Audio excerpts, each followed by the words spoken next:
నమస్కారం. వాజీ వార్తలకు స్వాగతం. ముందుగా నేటి ముఖ్యాంశాలు చూద్దాం.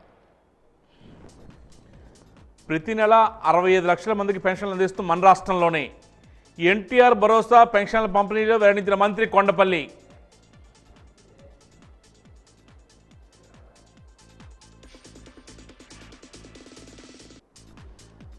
జనవరి 3 నుండి ఇంటర్ విద్యార్థులకు మధ్యాహ్న భోజన పథకం. ఇంటర్ విద్యా సమీక్షలో జిల్లా కలెక్టర్ డాక్టర్ బిఆర్ అంబేద్కర్.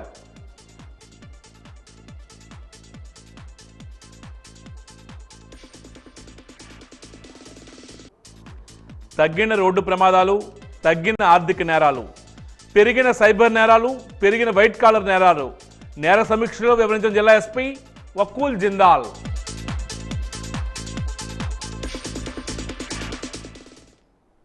ఇక వివరాలకు వెళ్తే, దేశంలోని అన్ని రాష్ట్రాల్లో కంటే మన రాష్ట్రంలోనే సామాజిక పింఛన్ మొత్తాలు అధికంగా ఇస్తున్నామని రాష్ట్ర సెర్ప్ ఎన్ఆర్ఐ వ్యవహారాల శాఖ మంత్రి కొండపల్లి శ్రీనివాస్ అన్నారు. గత ప్రభుత్వ హాయంలో ఒక్క నెల పింఛన్ తీసుకోకపోయినా ఆ పింఛన్ రద్దయ్యేదని, అయితే ముఖ్యమంత్రి చంద్రబాబు నాయుడు మానవతా దృక్పథంతో ఆలోచించి వలసలు వెళ్లి ఉంటున్న కుటుంబాలను దృష్టిలో ఉంచుకొని 3 నెలల పింఛన్ ఒకేసారి తీసుకునే అవకాశం కల్పించారని పేర్కొన్నారు. ఈ నెలలో 80,000 మందికి 3 నెలల పింఛన్ మొత్తం ఒకేసారి అందిస్తున్నామని వెల్లడించారు. అదేవిధంగా భర్త పింఛన్ పొందుతూ మరణిస్తే ఆ కుటుంబం ఏడాది పాటు పింఛన్ మంజూరు కోసం వేచి ఉండవలసి వచ్చేదని, అయితే పింఛన్ పొందుతున్న భర్త మరణించిన వెంటనే అతని భార్యకు ఆ పింఛన్ మంజూరు చేసేలా ముఖ్యమంత్రి నిర్ణయం తీసుకున్నారని పేర్కొన్నారు. విజయనగరం రూరల్ మండలం జొన్నవలస, నగరంలోని 38వ వార్డు పరిధిలోని బొబ్బాదిపేట ప్రాంతాల్లో ఎన్టీఆర్ సామాజిక భరోసా పింఛన్ పంపిణీ కార్యక్రమంలో ఎంపీ కలిసి అప్పలనాయుడు, స్థానిక శాసనసభ్యురాలు అద్ది గజరాజుతో కలిసి మంత్రి కొండపల్లి శ్రీనివాస్ పాల్గొన్నారు.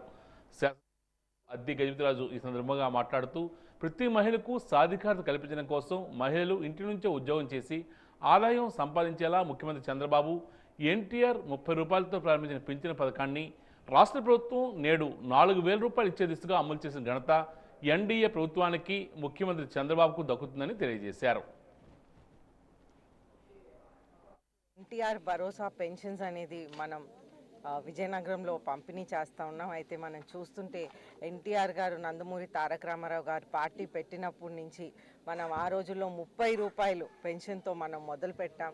రాను రానుగా అది పెంచుతా, ప్రజలకి అవసరాలు చూసుకొని అది పెంచుతా వస్తూ ఉన్నాం. అయితే చూస్తుంటే వృద్ధులకి, వికలాంగులకి, అలాగే ఈరోజు చూస్తుంటే ఒక కిడ్నీ పేషెంట్కి కూడా 10,000 రూపాయల పెన్షన్ అనేది అందించాం. ఇదంతా కూడా వాళ్ళకి రోజువారీ జీవితంలో హెల్ప్ అవుతూ ఉంటుంది, సహకారంగా ఉంటుంది. వాళ్ళకు మందులకైనా ఇటువంటి వాటికైనా వాళ్ళకు ఉపయోగపడుతుంది. అదేవిధంగా మనకిప్పుడు కొంతమంది వృద్ధులు, అలాగా వాళ్ళ పిల్లలు వేరే చోటను పనిచేస్తూ ఉంటారు, అయితే వాళ్ళతో పాటు ఉంటారు. అటువంటి సిచ్యువేషన్స్లో కూడా చంద్రబాబు నాయుడు గారు ప్రత్యేకంగా, మన ముఖ్యమంత్రి వర్యులు చంద్రబాబు నాయుడు గారు దాని గురించి ఆలోచించి వారు 3 నెలలకి కూడా ఒకసారి పెన్షన్ కొంతమందికి అందించేలాగా కూడా మన ప్రభుత్వం చర్యలు తీసుకుంటుంది. తారీఖు సెలవు దినం అవడం వల్ల ఈరోజు 31వ తారీఖు, డిసెంబర్ 31వ తారీఖు పేదల దినోత్సవం ఈరోజు సెలబ్రేట్ చేసుకుంటున్నాము. తిరిగాము. నిరుపేదలు ఖచ్చితంగా ఈ ఏదైతే డబ్బులు ఇస్తున్నామో ఖచ్చితంగా వాళ్ళ తాలూకా జీవన విధానానికి కొంత సాయం చేకూరుతుందని నేను భావిస్తున్నాను. ఎందుకంటే ప్రతి ఒక్కరు కూడా ఓల్డ్ ఏజ్ పెన్షన్ అవ్వచ్చు, లేకపోతే వికలాంగుల పెన్షన్ అవ్వచ్చు, వీళ్ళిద్దరికీ కూడా, అలాగే కిడ్నీ పేషెంట్ కూడా ఈరోజు ఇవ్వడం జరిగింది. వీళ్ళ ముగ్గురికి కూడా అసలు ఈ పెన్షన్ వల్ల వాళ్ళ తాలూకా జీవన విధానం అనేది ఖచ్చితంగా కొంతవరకు సహకారం ఉంటుందని భావిస్తున్నాం. ఎందుకంటే ఈరోజు గౌరవ ముఖ్యమంత్రి వర్యులు పెద్ద దిక్కై ఈరోజు రాష్ట్రం అంతా ఓల్డ్ ఏజ్ పెన్షన్ అవ్వచ్చు, ఈ పెన్షన్ కార్యక్రమంలో పెద్ద ఎత్తున చేయడం కారణం ఈ సోషల్ ఎంపవర్మెంట్లో, అంటే వాళ్ళు ఎవరైతే పవర్టీ లైన్ బిలోలో బాగా ఇబ్బంది పడుతున్నారో వాళ్ళకి చేయూతను కల్పించడానికి. అంతేకాకుండా ఈరోజు మీరు చూసుకుంటే ఎవరైతే భర్త చనిపోయిన తర్వాత వెంటనే రావట్లేదో వాళ్ళకి కూడా సుమారు నవంబర్ 1 నుంచి దాన్ని అమలు చేస్తూ ఈ నెలలో సుమారు 5,000 మందికి ఈరోజు రాష్ట్రం అంతా కలిపి విడో పెన్షన్, అంటే ఓల్డ్ ఏజ్లో ఉన్న విడోస్కి వెంటనే పెన్షన్ వచ్చేలా చేయడం జరిగింది. అంతేకాకుండా 3 నెలల పెన్షన్ కూడా ఒకేసారి తీసుకునేలాగా, ఇప్పుడు ఒకవేళ ఊర్లో లేకపోయినా లేకపోతే బయట ఊరికి వెళ్ళినా 1వ తారీఖు పెన్షన్ తీసుకోకపోయినా 3 నెలలు కలిపి ఒకేసారి తీసుకునే విధంగా అది కూడా సుమారు ఒక 50,000 మందికి రాష్ట్రం అంతా ఇవ్వడం జరిగింది. మరి ఈరోజు ఇంత పెద్ద ఎత్తున పెన్షన్ ఈ గ్రామంలో చేయడం చాలా ఆనందంగా ఉందని భావిస్తూ సెలవు తీసుకుంటాం. రోడ్లు భవనాల శాఖ ప్రగతిపై జిల్లా కలెక్టర్ తన ఛాంబర్లో సమీక్షా సమావేశం నిర్వహించారు. గుంతలు లేని రహదారే లక్ష్యంగా జిల్లాలో 884 కిలోమీటర్ల మరమ్మతులకు 176 పనులను ప్రతిపాదించడం జరిగిందని, ఇప్పటి వరకు 31 పనుల్లో 259 కిలోమీటర్ల మేర మరమ్మతులు పూర్తయ్యాయని తెలియజేశారు. మిగిలినవి ప్రగతిలో ఉన్నాయని పేర్కొన్నారు. పనులను వెంటనే పూర్తి చేయడంతో పాటు బిల్లులను కూడా త్వరితగతిన అప్లోడ్ చేయించాలని జిల్లా కలెక్టర్ ఆదేశించారు. ఈ సమావేశంలో R&B superintendent engineer Kantimathi, executive engineer James తదితరులు పాల్గొన్నారు.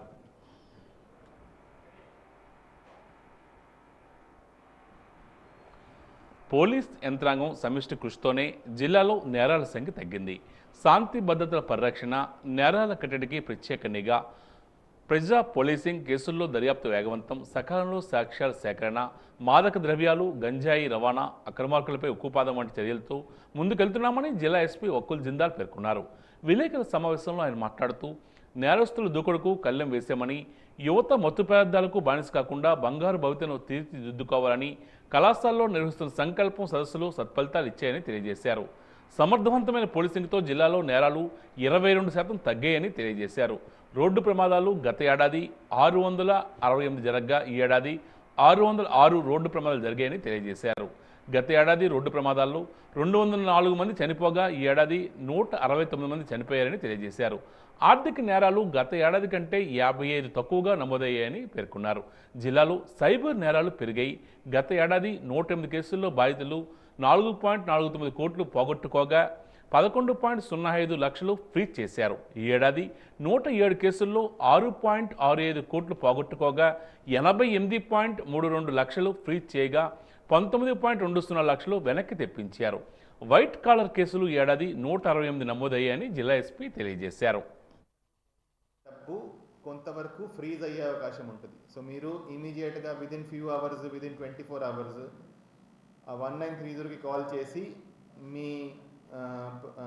మీకు జరిగిన మోసం చెప్తే అమౌంట్ ఫ్రీజ్ అవుతుంది. దాని తర్వాత అమౌంట్ మీకు మళ్ళా కోర్టు ద్వారా ఇప్పించే అవకాశం ఉంటుంది. దాని తర్వాత ఇమీడియట్గా వచ్చి పోలీస్ స్టేషన్లో కంప్లైంట్ ఇవ్వండి. సో పోలీస్ స్టేషన్లో కేసు రిజిస్టర్ చేసి దాని మీద ఫర్దర్ స్టెప్స్ తీసుకోవడం జరుగుతుంది. మనము గాంజా ఎన్ఫోర్స్మెంట్ మీద చాలా ఎక్కువ ఫోకస్ పెట్టడం జరిగింది. సో మన జిల్లాలో గాంజా ప్రాబ్లం అనేది అది ప్రాబ్లం ఉంది. చాలామంది యువత చిన్న క్వాంటిటీస్ కన్జ్యూమ్ చేయడము, దానికి అడిక్ట్ అయిపోవడం జరుగుతూ ఉంది. సో లాస్ట్ 5-6 మంత్స్లో చాలా దీని మీద ఫోకస్ చేయడం జరిగింది. మన జిల్లా సరిహద్దుల మీద 5 చెక్ పోస్టులు స్టార్ట్ చేయడం జరిగింది. ఆ చెక్ పోస్టులు 24/7 నడుస్తున్నాయి. అదేవిధంగా ప్రతిరోజు 10 చోట్ల డైనమిక్ వెహికల్ చెకింగ్ కూడా చేయడం జరుగుతుంది. సో మనం పట్టుకున్న ప్రతి కేసులో గాంజా ఎక్కడి నుంచి వచ్చింది, ఎవరు అమ్మినాడు, ఎలా ట్రాన్స్పోర్ట్ అయింది, ఎక్కడ పండించారు, ప్రతి కేసులో ట్రేస్ చేయడం జరిగింది. ఒక పెక్యులియర్ ప్రాబ్లమ్ ఈ యానిమల్స్ ట్రాన్స్పోర్టేషన్. సో ఈ యానిమల్స్ ట్రాన్స్పోర్టేషన్ మీద కూడా 70 కేసెస్ ఈ సంవత్సరంలో బుక్ చేయడం జరిగింది. దాంట్లో 104 మంది అక్యూజ్డ్ను అరెస్ట్ చేయడం జరిగింది. 1287 యానిమల్స్ను కూడా కాపాడడం జరిగింది. సో ఇంతకుముందు విజయనగరం టౌన్లో కూడా కొన్ని స్లాటర్ హౌసెస్ నడిచేవి, అవి కూడా అంతా షట్ డౌన్ చేయించడం జరిగింది. అదేవిధంగా శాండ్ సంబంధించి 167 కేసులు రిజిస్టర్ చేసి 219 అక్యూజ్ని అరెస్ట్ చేయడం జరిగింది. నెక్స్ట్, ఈ నెల 3వ తేదీ నుంచి ఇంటర్ విద్యార్థులకు మధ్యాహ్న భోజన పథకాన్ని ప్రారంభిస్తున్నట్లు జిల్లా కలెక్టర్ డాక్టర్ బిఆర్ అంబేద్కర్ చెప్పారు. ఈ పథకం అమలుపై తన ఛాంబర్లో డిఈఓ మాణిక్యం నాయుడు, ఆర్ఐఓ ఆదినారాయణతో జిల్లా కలెక్టర్ సమీక్షించారు. జిల్లాలో 18 ప్రభుత్వ ఇంటర్మీడియట్ కళాశాలలు ఉన్నాయని, వీటిలో 2650 మంది మొదటి సంవత్సరంలో, 2010 మంది ద్వితీయ సంవత్సరంలో మొత్తం 4660 మంది విద్యార్థులు చదువుతున్నారని తెలియజేశారు. ఈ 18 కళాశాలలో 9 కళాశాలలో అక్షయ్ పాత్ర ఫౌండేషన్, మిగిలిన 9 కళాశాలలో ఆయా కళాశాలకు సమీపంలో ప్రభుత్వ పాఠశాలలో పథకం నిర్వహిస్తున్న స్వయం సహాయక సంఘాల ద్వారా భోజనం సిద్ధం చేయడం జరుగుతుందని తెలియజేశారు.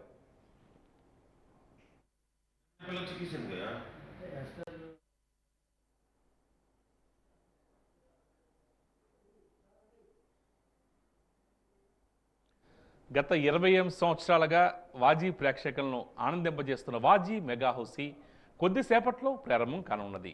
వాజీ ప్రేక్షకులకు విజ్ఞప్తి: వాజీ మెగా హౌసీ ఈరోజు రాత్రి 9 గంటలకు 11వ నెంబర్ ఛానల్లో ప్రసారం కాబడుతుంది.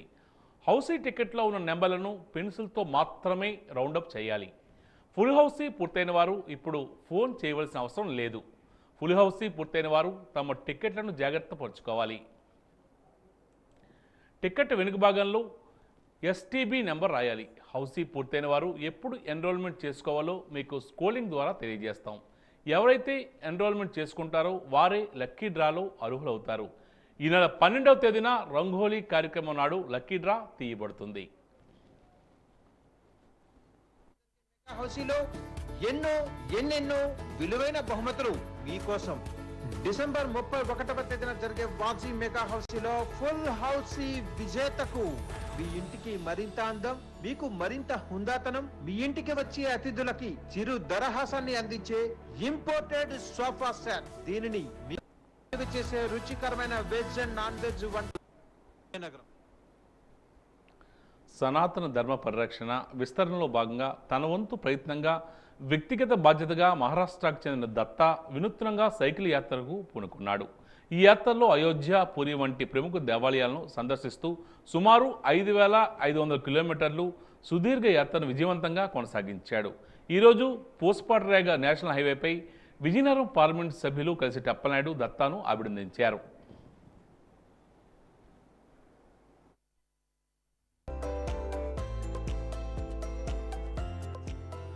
అందరికీ నమస్కారం.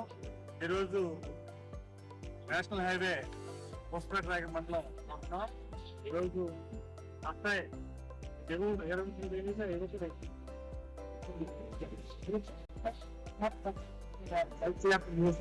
ప్రయాణం చేస్తారు. ఇప్పటికే వారు దాదాపు కిలోమీటర్ పైబడి ప్రయాణం చేశారు. యువకులకి స్ఫూర్తి. ఈరోజు కొంతమంది పిడిదారులు పడి సొసైటీని ఇబ్బంది పెట్టిస్తున్నారు. కానీ యువకుడు అందరినీ స్ఫూర్తినిచ్చి కూడా చైతన్యపరిచి యువతరం పట్ల వారు అంకిత భావంతో చేస్తున్నారు. గ్రామీణ నీటి సరఫరా పర్యవేక్షక ఇంజనీర్గా పనిచేస్తూ ఉద్యోగ విరమణ చేసిన ఉమాశంకర్ సేవలు అందరికీ ఆదర్శనీయమని జిల్లా కలెక్టర్ డాక్టర్ బిఆర్ అంబేద్కర్ కొనియాడారు. ఉమాశంకర్ ఉద్యోగ విరమణ సందర్భంగా స్థానికంగా ఏర్పాటు చేసిన సన్మాన కార్యక్రమానికి జిల్లా కలెక్టర్ ముఖ్య అతిథిగా హాజరై మాట్లాడుతూ ఉమాశంకర్ పనితీరును అభినందించారు. తన విధులను అత్యంత సమర్థవంతంగా బాధ్యతతో నిర్వర్తించారని, అంకిత భావం, నిబద్ధతకు ఉమాశంకర్ ప్రతిరూపమని పేర్కొన్నారు.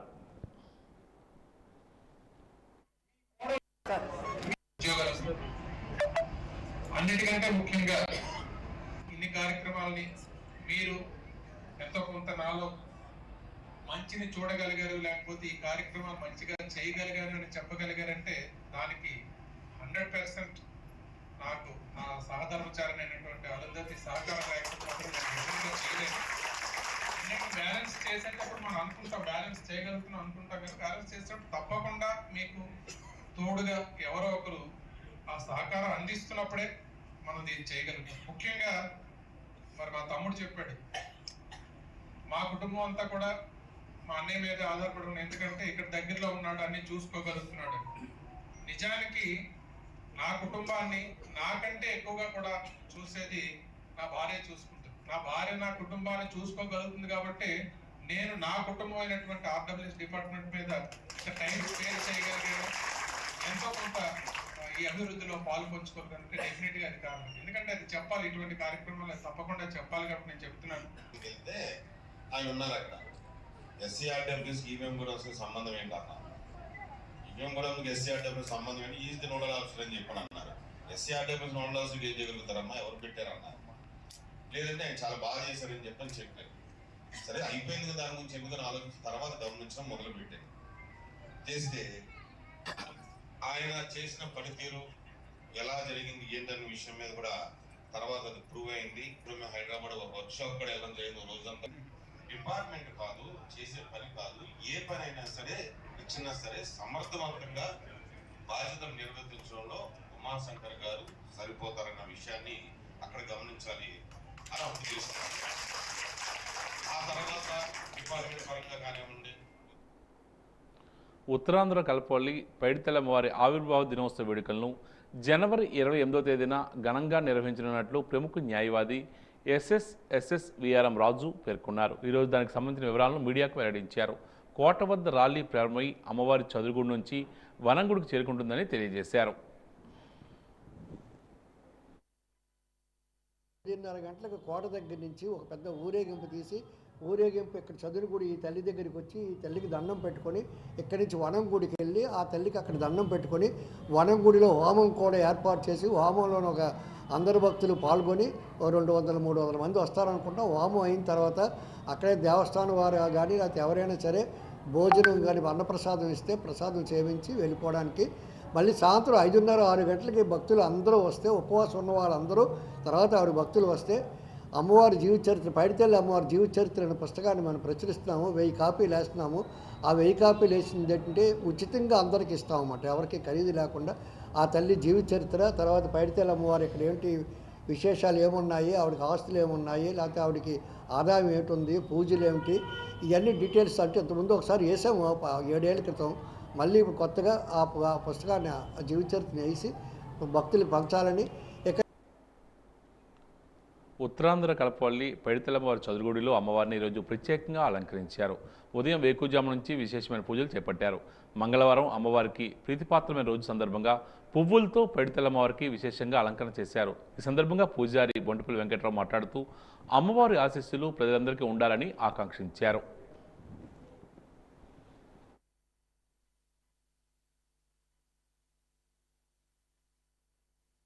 మంగళకరమైన రోజు కాబట్టే అమ్మవారికి ఉదయం నుండి పంచామృతశాఖంతో అభిషేకం చేసి ప్రత్యేకించి అమ్మవారికి కుంకుమ పూజ చేసి తర్వాత 6:30 సమయంలో భక్తులందరికీ దర్శనం ఇచ్చి భక్తులు క్యూ లైన్ నుండి కూడా చాలామంది భక్తులు వెయిట్ చేస్తున్నారు. అలాగే ఈరోజు ప్రత్యేకించి అమ్మవారికి అలంకరణగా పువ్వులతోటి వివిధ రకాలైన పువ్వులతోటి కూడా అమ్మవారి అలంకరణ చేసాం. కాబట్టి భక్తులందరూ కూడా అమ్మవారిని దర్శించుకొని ఆరోగ్యాలు అష్టవిషయాలు పొందుతారని మీ ద్వారా తెలియజేస్తున్నాం. జై.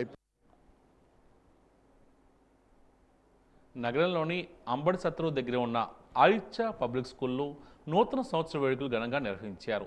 చిన్నారులు చేసిన నృత్యాలు ప్రత్యేక ఆకర్షణగా నిలిచాయి. సాంప్రదాయ వస్త్రధారణతో చిన్నారులు అలరించారు. ఈ సందర్భంగా పాఠశాల డైరెక్టర్ అకాడమిక్ ఇన్ఛార్జ్ కళ్యాణి మాట్లాడుతూ తమ పాఠశాలలో అన్ని మతాల పండుగలు ఘనంగా నిర్వహించుకోవడం జరుగుతుందని తెలియజేశారు. చదువుతో పాటు అన్ని రంగాల్లో విద్యార్థులు రాణించేలా అన్ని యాక్టివిటీస్ నిర్వహిస్తామని తెలియజేశారు.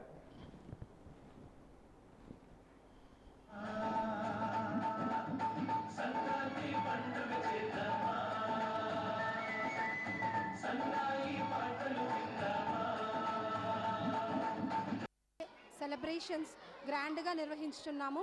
ఇందులో తల్లిదండ్రులు, పిల్లలు, టీచర్స్ అందరూ పార్టిసిపేట్ చేశారు. అదేవిధంగా అందంగా పిల్లలు ముస్తాబయి ఈ క్రిస్మస్, నూతన సంవత్సర వేడుకలు, రాబోయే సంక్రాంతి ఉత్సవాలను పాట రూపంలో, డాన్స్ రూపంలో చూపించారు. అదేవిధంగా ఈ పాత సంవత్సరానికి సెండ్ ఆఫ్ చెప్తూ, నూతన సంవత్సరానికి వెల్కమ్ చెప్తూ, నూతన సంవత్సరంలో మంచి మంచి విద్యా బుద్ధులు రావాలని, అదేవిధంగా మంచి ఫలితాలని సాధించాలని ఆశిస్తున్నాం. అదేవిధంగా దీనికి మేనేజ్మెంటు చాలా తల్లిదండ్రులు విద్య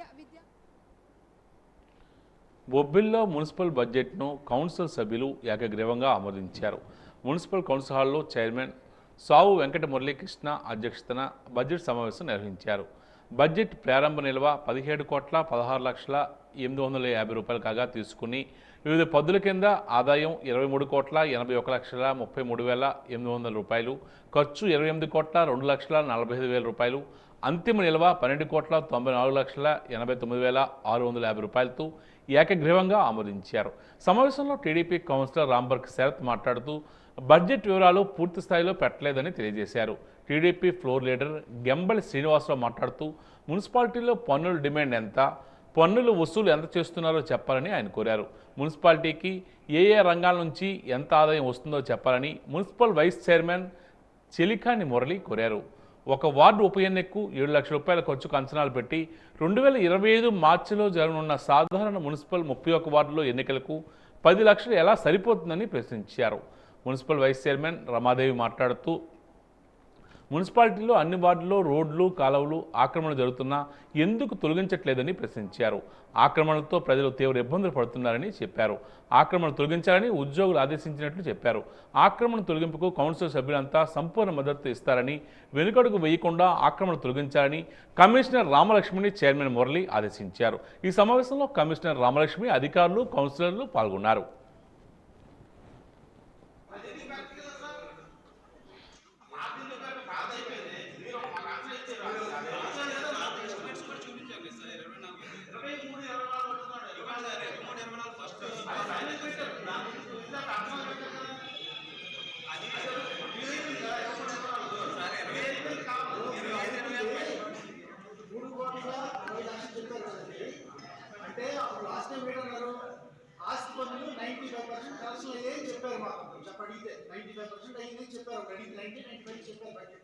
అప్పుడు మేము అడుగుతుంది ఏంటంటే ఇంతకుముందు ఎంత బడ్జెట్ 4 కోట్లు ఇచ్చారా, దాని పర్సెంటేజ్ ప్రకారం వచ్చిందా లేదా అడుగుతుంది. అంత రియలైజేషన్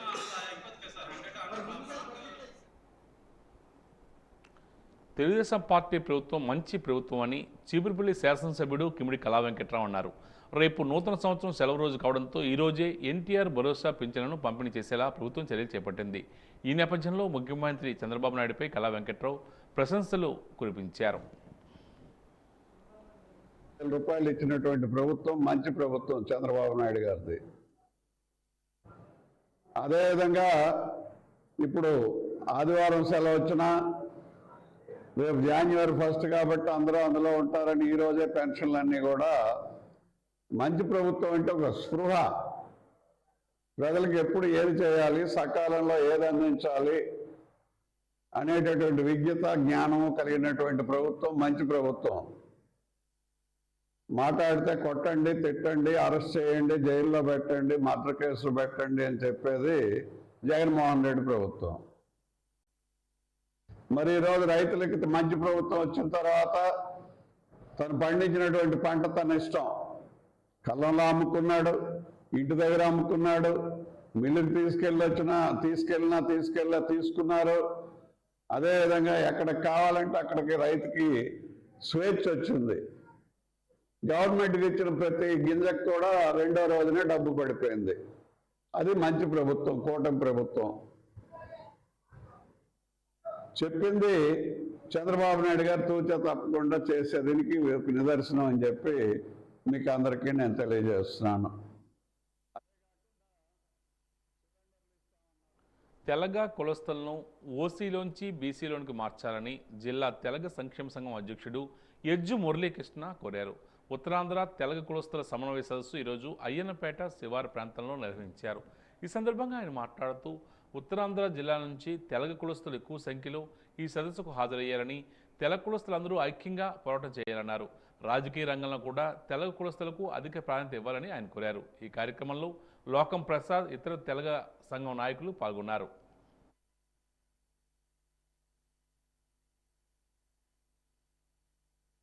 రంగాల్లో వెనుకబడి ఉండడం వల్ల, అభివృద్ధి అనేది మా కమ్యూనిటీ లేకపోవడం వల్ల మా తెలగాలందరినీ ఈ 3 జిల్లాలు, ఉత్తరాంధ్ర 6 జిల్లాల్లో ఉన్న తెలగ సభ్యులందరినీ ఒక వేదిక మీద తీసుకొచ్చి ఫ్యూచర్ భవిష్యత్తులో కార్యాచరణ రూపొందించే విధంగా అందరూ ముందుకు వెళ్ళాలని ఉద్దేశంతో ఈ ఉత్తరాంధ్ర సమన్వయ సదస్సు అనేది పెట్టడం జరిగింది.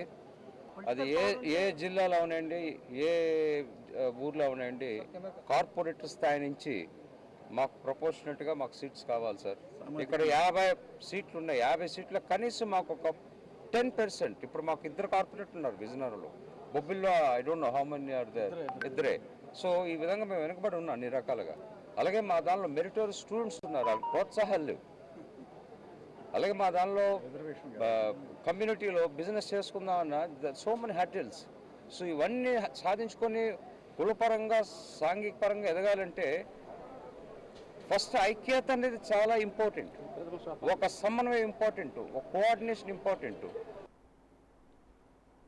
వైఎస్ఆర్ పార్టీ ప్రభుత్వ హయాంలో రామతీర్థంలో శ్రీరాముని విగ్రహ ధ్వంసం, శ్రీరాముని తలను విరుగు చేసిన దుర్ఘటన జరిగిన సందర్భంలో బాధితుడైన రామతీర్థానికి చెందిన చందక సూరిబాబు ప్రస్తుతం అనారోగ్యం కారణంగా బాధపడుతున్నందున ముఖ్యమంత్రి సహాయ నిధి నుండి 5 లక్షల రూపాయల ఆర్థిక సహాయాన్ని ఈరోజు అందజేశారు. విజయనగరం శాసనసభ్యురాలు పూసపాటి అదితి విజయలక్ష్మి గైతురాజు ఆధ్వర్యంలో జరిగిన కార్యక్రమంలో కేంద్ర మాజీ మంత్రి అశోక్ గైతురాజు, మంత్రి కొండపల్లి శ్రీనివాస్ చేతుల మీదుగా చెక్కును అందజేశారు. కార్యకర్తలు గుర్తించి ఇబ్బందుల్లో ఉన్న కార్యకర్తలకు ఆర్థిక సహాయం అందించిన గౌరవ ముఖ్యమంత్రి నారా చంద్రబాబు నాయుడుకి ఈ సందర్భంగా కృతజ్ఞతలు తెలియజేశారు.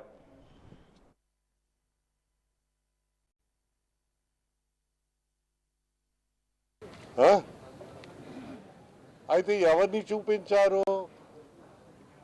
ఆ రోజు 16 నెలలు జైల్లో ఉన్న ఒక దొంగ, ముఖ్యమంత్రికి A2 అయిన దొంగ, ప్రమోషన్లో A3 నుంచి A2 అయ్యాడు. ప్రజాధనం మింగేసిన 43,000 కోట్లు. ఆ కేసులు ఇంకా నడుస్తూ ఉన్నాయి. గిన్నీస్ బుక్ ఆఫ్ వరల్డ్ రికార్డ్స్లో వెళ్తుంది. ఆడేమన్నాడు, ఈ A2 A1 ఈ జిల్లాలో ఏదో హౌసింగ్ ప్రోగ్రామ్ పెట్టారట, దాన్ని డైవర్ట్ చేయడానికి నేను చంద్రబాబు నాయుడు గారు అందరు కలిసి చేశామని. అంతే కదా స్టేట్మెంట్. సిగ్గుందా? 200 కేసుల్లో ఒక్కరికైనా పట్టుకుని ఉంటే రాష్ట్రంలో పట్టుకోవడానికి ప్రయత్నిస్తున్నారు. పోలీస్ వ్యవస్థని నాశనం చేశారు. మొన్నే మీకు ఒక కేసు వచ్చింది ఏంటంటే, ఉప ముఖ్యమంత్రికి సెక్యూరిటీ దీంట్లో ఎవరో యూనిఫామ్ వేసుకుని వెళ్ళారట. అంటే అది సెక్యూరిటీ అంటారా? వారిని పాడు చేశారు ఈ ప్రభుత్వము. మనం అది గుర్తుంచుకోవాలి. ఇప్పుడు అదంతా బాగు చేయాలి, వారి డ్యూటీస్ చేయాలి. ఎవరికి వారి డ్యూటీస్ సరిగా చేస్తే గాడిలో పడుతుంది ఇది, లేకపోతే ఎక్కడ పడదు.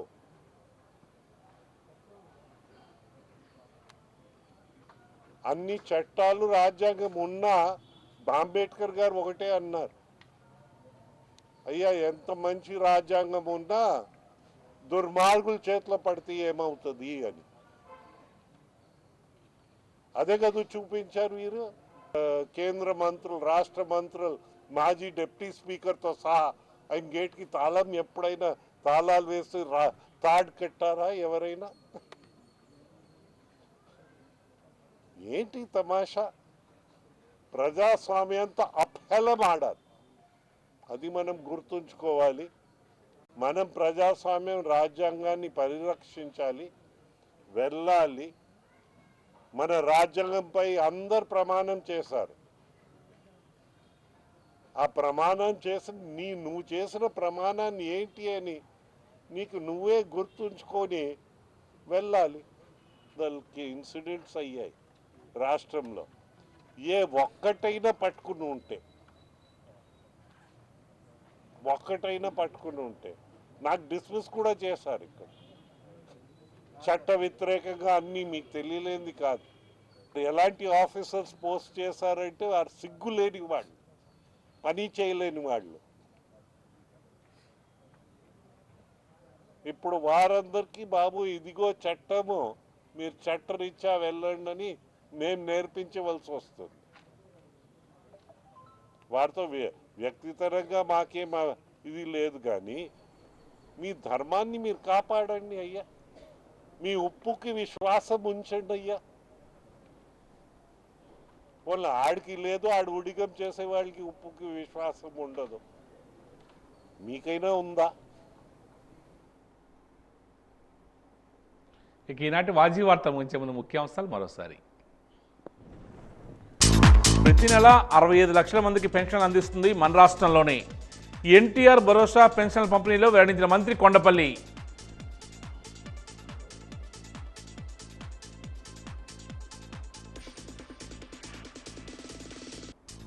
జనవరి 3 నుండి ఇంటర్ విద్యార్థులకు మధ్యాహ్న భోజన పథకం. ఇంటర్ విద్యా సమీక్షలో జిల్లా కలెక్టర్ డాక్టర్ బిఆర్ అంబేద్కర్.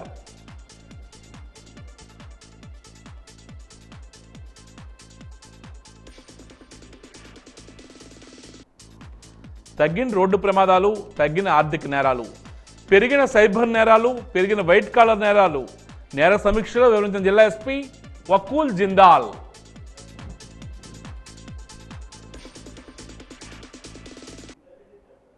వాజీ వార్తలు ఇంతటితో సమాప్తం. నమస్కారం.